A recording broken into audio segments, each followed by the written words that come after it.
سحری کے وقت ڈھول بجانے والے گلی گلی ڈھول بجاتے ہیں جگانے کے لیے، ان کا ایسا کرنا کیسا ہے؟ بہار شریعت جلد 3 پیج نمبر 511۔ رمضان شریف میں سحری کھانے کے وقت بعض شہروں میں نقارے بجتے ہیں، جن سے یہ مقصود ہوتا ہے کہ لوگ سحری کھانے کے لیے بیدار ہو جائیں اور انہیں معلوم ہو جائے کہ ابھی سحری کا وقت باقی ہے۔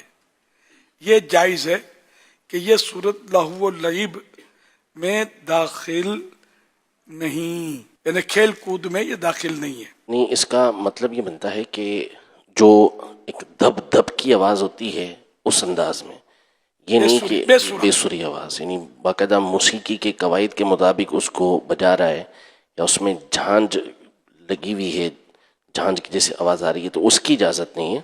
یہ جو آپ نے بے سری فرمایا، دب دب والی آواز، اس کی اجازت ہے۔ یہ نقارہ جو ہوتا ہے نا وہ یک طرفہ ہوتا ہے، ڈھول دونوں طرف سے بجتا ہے، دف پھر اور چیز ہے۔ نقارہ یہ پورا ہے کہ جیسے اس پر کچھ بنا دیا، اس طرح کی چیز، چمڑا، عام طور پہ چمڑا ہوتا ہے، تو اس کو بجایا، یہ نقارہ۔ اور دف ایک طرف سے کھلا ہوتا ہے، بالکل ہاتھ سے یوں پکڑ کے یہ بجا رہے ہوتے ہیں، اس میں ساتھ میں جھنجھن بھی ہوتے ہیں۔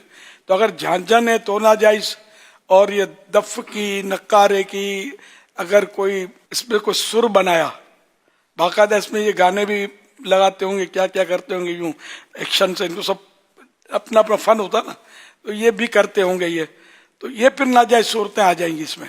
بچے سے دھپ، انہیں بے سورا، ادھر ہاتھ پڑا ادھر ہاتھ پڑا، کوئی نے اس میں سر لے نہیں بنائی، تو یہ جائز ہوتا ہے۔